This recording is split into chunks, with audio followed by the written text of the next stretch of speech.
Prabowo, situasi dunia sedang tidak baik-baik saja.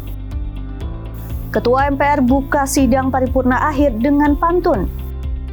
Perdana, pesawat kepresidenan mendarat di Bandara IKN. Selamat pagi pemirsa setia Berita Nasional TV, program Berita Nasional Pagi kembali menyapa Anda. Pagi ini kami akan sajikan berita-berita terpanas dan terupdate dari seluruh Nusantara. Mulai dari perkembangan politik, ekonomi, hingga isu sosial yang sedang hangat diperbincangkan. Bersama saya, Ajeng Tiara.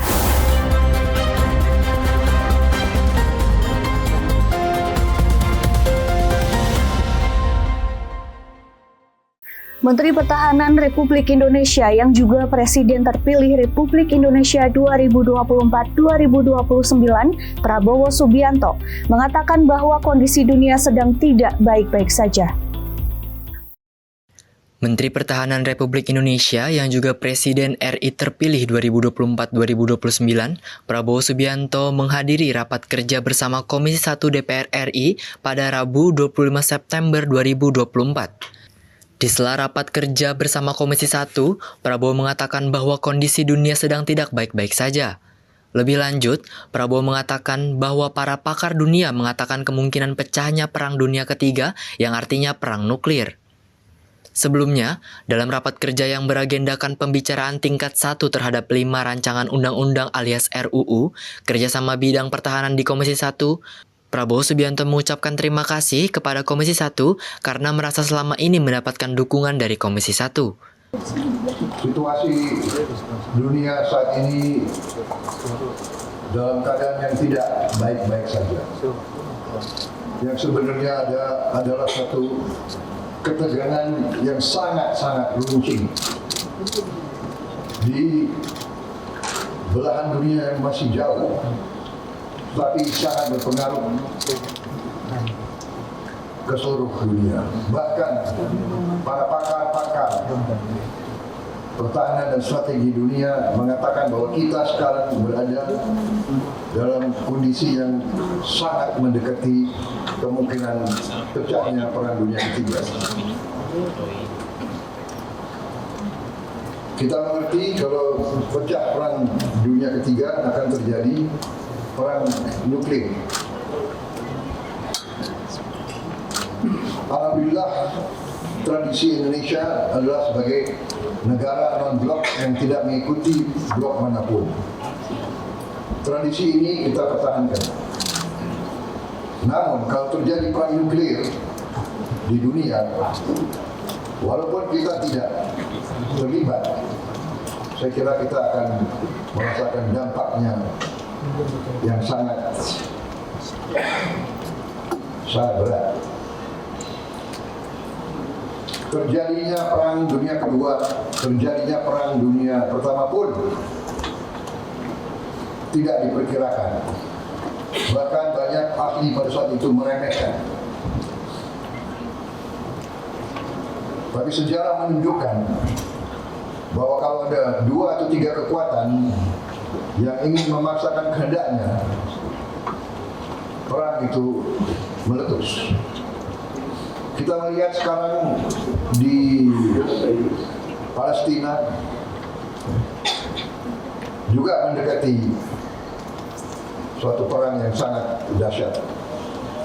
Karena itulah saya sebagai Menteri Pertahanan mengucapkan terima kasih kepada Komisi 1.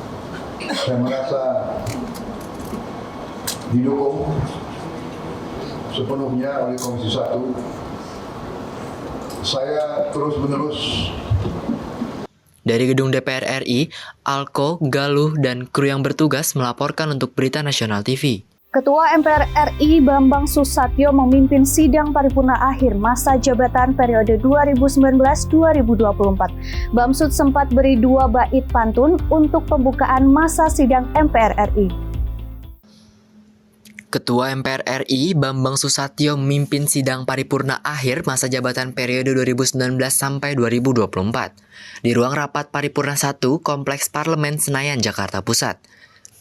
Dalam sambutannya, Bamsud mengucapkan rasa syukur bahwa pihaknya telah menyelenggarakan kerja-kerja konstitusional selama 5 tahun belakangan ini. Sebelum melanjutkan sidang, Bamsud menyampaikan 2 bait pantun, berikut pantun lengkap Bamsud. Maka dengan mengucapkan Bismillahirrahmanirrahim, sidang akhir masa jabatan anggota MPR Republik Indonesia periode 2019-2024 dengan agenda penetapan putusan MPR terkait perubahan tata tertib MPR dan rekomendasi MPR Republik Indonesia masa jabatan 2019-2024. Kemudian yang kedua adalah laporan pelaksanaan tugas dan wewenang serta kinerja pimpinan MPR Republik Indonesia periode 2019-2024. Maka dengan demikian, dengan mengucapkan sekali lagi, Bismillahirrahmanirrahim, sidang kami buka dan dinyatakan terbuka untuk umum. Sidang majelis, hadirin sekalian yang kami muliakan. Sebelum kita melangkah pada agenda sidang hari ini, pada kesempatan yang baik ini, majelis ingin menyampaikan rasa syukur yang mendalam karena telah selesai menunaikan tugas konstitusionalnya masa bakti 2019-2024. Mengawali sidang, izinkan kami sampaikan 2 bait pantun. Burung cendrawasih di hutan Irian, terbang melayang di atas awan. Ucapan terima kasih kami haturkan atas kehadiran Bapak dan Ibu sekalian. Pohon beringin di persimpangan jalan, tegak berdiri meskipun diterjang badai dan topan. Izinkan kami menggelar sidang akhir masa jabatan untuk menyampaikan laporan kinerja dan rancangan putusan. Saudara sekalian, sidang majelis hadirin yang kami muliakan. Masa bakti 2019-2024 adalah periode yang tidak mudah, penuh dengan tantangan dan dinamika. Selama lebih kurang 3 tahun dalam masa jabatan tersebut, kita harus berjibaku menghadapi pandemi COVID-19 dengan segala dampaknya. Puan Maharani, Ketua DPR RI, memberikan arahan dalam upacara pemantapan nilai-nilai kebangsaan. Anggota DPR baru terpilih harus jalankan tugas sesuai undang-undang. Ketua DPR RI Puan Maharani dalam acara yang diselenggarakan oleh Komisi Pemilihan Umum Republik Indonesia dan Lembaga Pertahanan Nasional atau Lemhanas di Hotel Shangri-La Jakarta pada Sabtu 21 September 2024 memberikan arahan serta pesan kepada para anggota DPR RI baru untuk menjalankan tugas tegak lurus dengan aturan. Dalam pidatonya, Puan menyatakan bahwa DPR RI bersama DPD RI harus berperan aktif dalam membangun ketaatan hukum. Apalagi DPR RI adalah pembuat undang-undang, maka sudah tentu harus menjalankan tugas selaras dengan undang-undang. DPR RI dan DPD RI juga harus berperan aktif dalam membangun ketaatan pada hukum, karena Indonesia adalah negara hukum.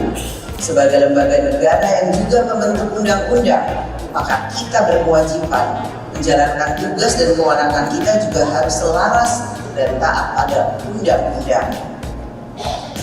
Kami berharap kegiatan pemantapan nilai-nilai kebangsaan ini dapat memberikan kesempatan kepada anggota DPR RI dan anggota DPD RI terpilih nantinya dapat memperluas cakrawala pandangan mengenai dinamika kebangsaan serta ikut memperkuat komitmen kebangsaan kita sebagai wakil rakyat yang akan. Presiden Republik Indonesia Joko Widodo melakukan kunjungan kerja di Provinsi Kalimantan Barat pada 24 September 2024. Presiden Jokowi mengunjungi Pasar Mawar, Kota Pontianak untuk memantau harga dan ketersediaan bahan pokok. Pesawat kepresidenan RJ85 yang ditumpangi Jokowi dan rombongan berhasil mendarat pada Selasa 24 September 2024 pukul 16.12 waktu Indonesia Tengah. Meski perdana, pesawat Jokowi melakukan proses pendaratan dengan lancar. Tidak ada kendala yang terjadi saat pendaratan. Bersama Menhub Budi Karya Sumadi dan Wakil Otorita IKN Raja Juli Antoni, Jokowi menceritakan pengalamannya terkait pendaratan perdana di Bandara Ibu Kota Negara. Dia mengucapkan rasa syukur landing pertama berjalan dengan baik.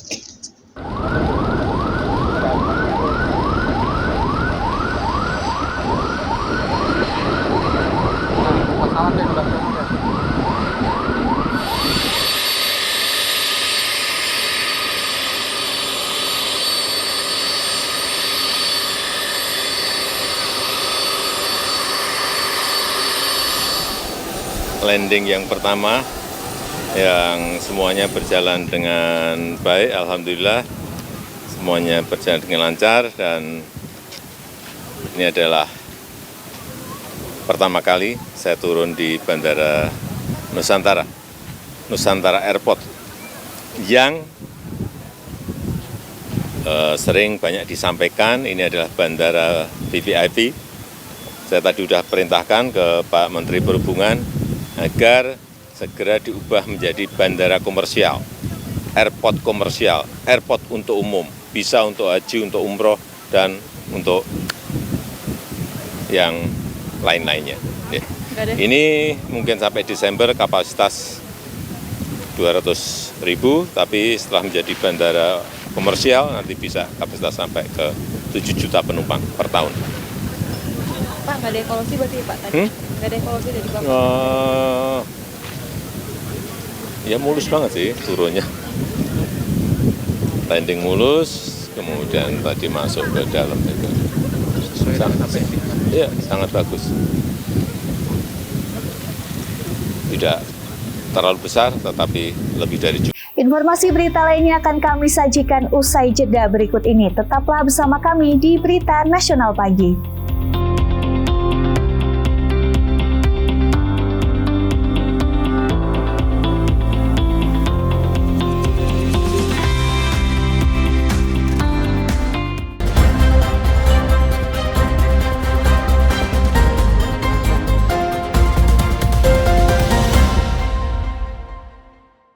Tim forensik Rumah Sakit Polri Kramat Jati, Jakarta Timur berhasil mengidentifikasi 2 dari 7 jenazah yang ditemukan tewas di aliran Kali Bekasi, Jawa Barat. Sementara 5 jenazah lainnya masih dilakukan proses identifikasi. 2 dari 7 jenazah remaja laki-laki yang ditemukan di aliran Kali Bekasi, Jawa Barat, Kota Bekasi dinyatakan teridentifikasi oleh tim forensik Rumah Sakit Polri di Kramat Jati, Jakarta Timur.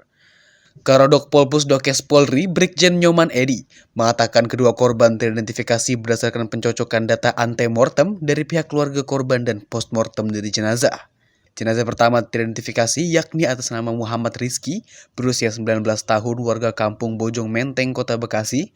Kemudian jenazah kedua laki-laki berinisial AD, berusia 16 tahun, warga Kota Bekasi, Jawa Barat. Kedua jenazah teridentifikasi melalui pencocokan data gigi, sidik jari, medis, properti yang dikenakan korban, dan barang kepemilikan.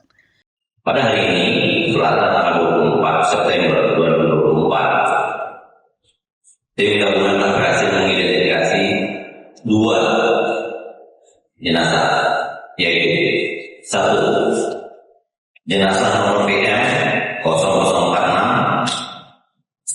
dari Sunan Romawi 2024, cocok dengan data AM nomor 001, teridentifikasi sebagai Muhammad Rizky. Nomor 2, jenazah nomor PM 0048 dari Sunan Romawi 2024, cocok dengan data AM nomor 002, teridentifikasi sebagai Ahmad Ali, laki-laki, 16 tahun, alamat Bantar Gebang Utara, RT 02, RW 04, Kelurahan Bantar Gebang, Kota Bekasi, berdasarkan data gigi, sidik jari, medis, dan properti. Sehingga jumlah total jenazah yang teridentifikasi sampai hari ini. Sementara untuk 5 jenazah korban lainnya, hingga kini masih berada di ruang instalasi forensik RS Polri Kramat Jati, tahu posko postmortem tim DVI karena belum dinyatakan teridentifikasi. Proses identifikasi masih terus berlangsung. Pihak rumah sakit masih perlu melakukan pencocokan data antemortem yang diberikan pihak keluarga korban dengan data postmortem dari jenazah untuk memastikan identitas. Sedangkan 5 masih ada beberapa data yang kurang dan perlu pemeriksaan lebih lanjut. Karena kita masih mengumpulkan data lebih lanjut kepada keluarga. Terus untuk jenazah yang 2 ini nanti kita sudah menghubungi keluarganya untuk menjemput dan nanti akan kita antar dan sudah kita laksanakan pemulasaran jenazah dan kita sudah masukkan dalam tim. Demikian jawaban dari saya.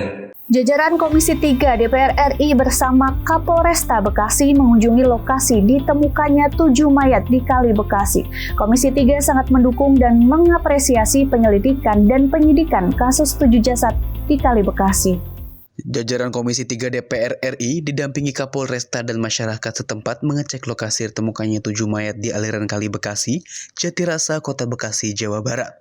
Arteria Dahlan, anggota Komisi 3 DPR RI, sangat mengapresiasi pihak kepolisian yang sangat responsif dalam menangani kasus ini. Kita Komisi 3 mendukung penuh penyelidikan dan proses penyidikan yang tengah berlangsung. Bahkan kita apresiasi Kapolda Metro langsung mengundang Propam, kemudian teman-teman Inafis dan semuanya lah terlibat ya, sehingga mudah-mudahan dapat menjawab ya yang tidak terang benderang, sehingga semuanya ya bisa terselesaikan dengan begitu transparan, begitu akuntabel sesuai dengan visinya Pak Kapolri yang namanya presisi. Pada kesempatan yang sama, Kapolres Metro Bekasi Kota, Kombes Dani Hamdani memaparkan kronologi penemuan 7 jenazah laki-laki di Kali Bekasi, Jatirasa, Kota Bekasi saat bersama dengan Komisi 3. Dia menceritakan awal mula kronologi penemuan 7 jenazah laki-laki di Kali Bekasi, di Jatirasa, Kota Bekasi pada Minggu 22 September 2024. Pihaknya langsung ke lokasi untuk mengevakuasi semua korban. Rekan-rekan sudah mengetahui juga tadi kunjungan dari Komisi 3 dari pagi hingga ke siang hari ini, dan alhamdulillah juga kami masih ada kunjungan lagi dari Kompolnas nanti sore yang melakukan kontrol kawasan kepada kinerja kami, sehingga kepastian untuk transparansi dan akuntabilitas dari kinerja kepolisian bisa diukur langsung oleh rekan-rekan dari media maupun masyarakat. Pak, tapi menegaskan kembali bahwa patroli itu sudah biasa dilakukan di daerah. Kami setiap hari melaksanakan patroli prosesi, tidak hanya pagi, siang, bahkan sampai ke subuh. Kejadian pukul 3, pukul 4 subuh kami melakukan patroli. Tapi keberadaan remaja yang di base camp itu memang baru ditemukan Sabtu. Berdasarkan laporan dari warga, kemudian kami mendatangi ke lokasi tersebut. Untuk keluarga polisi, apakah polisi sudah mendatangi? Sudah, bahkan sudah ketemu juga di rumah sakit. Tapi saat ini mereka menunggu untuk istilahnya jenazah dibawa kembali ke. Pelaku insiden penyiraman air keras kepada anggota kepolisian yang hendak membubarkan tawuran di Jalan Raya Joglo, Kembangan, Jakarta Barat diringkus petugas. 10 pelaku penyiraman air keras kepada tim perintis presisi Polda Metro Jaya dan Polres Metro Jakarta Barat berhasil diringkus dan 3 diantaranya ditetapkan sebagai tersangka. Hasil pemeriksaan, motif penyiraman cairan kimia ini diduga balas dendam karena salah seorang pelaku merupakan korban penyiraman air keras hingga mengalami kebutaan saat terlibat tawuran 2023 lalu. 2 dari 3 penyiram air keras kepada anggota kepolisian ini digiring petugas di kantor Polres Metro Jakarta Barat pada Selasa sore. Keduanya diringkus petugas saat sedang di rumah mereka di Pesanggerahan, Jakarta Selatan, dan satunya di Kota Tangerang, bersama barang bukti setengah jerigen air keras yang disiapkan sebagai senjata untuk tawuran. Insiden penyiraman air keras ini terjadi di Jalan Raya Joglo, Kembangan, Jakarta Barat, hari Sabtu dini hari lalu. Saat itu, tim perintis presisi Polda Metro Jaya dan Polres Metro Jakarta Barat mendatangi lokasi setelah mendapatkan informasi sekelompok remaja hendak melakukan tawuran. Namun naas, petugas yang hendak membubarkan malah disambut dengan siraman air keras oleh tersangka hingga melukai 2 anggota kepolisian. Di wilayah hukum Polsek Kembangan, Jakarta Barat, berjumlah kurang lebih sekitar 15 motor dinas dipimpin oleh 1 orang perwira. Kemudian ketika tiba di TKP, mendatangi sekelompok remaja yang akan tawuran. Ketika akan dibubarkan, kelompok pemuda tersebut sempat membubarkan diri dan masuk ke dalam gang. Namun tiba-tiba dari gang tersebut ada beberapa orang yang langsung berlari mengarah kepada petugas tim patroli presisi dan menyiramkan air yang diduga air keras dengan menggunakan gayung. Akibat dari penyiraman menggunakan air keras tersebut, terdapat 2 orang korban dari anggota tim patroli presisi Polda Metro Jaya. Informasi berita lainnya akan kami sajikan usai jeda berikut ini. Tetaplah bersama kami di Berita Nasional Pagi.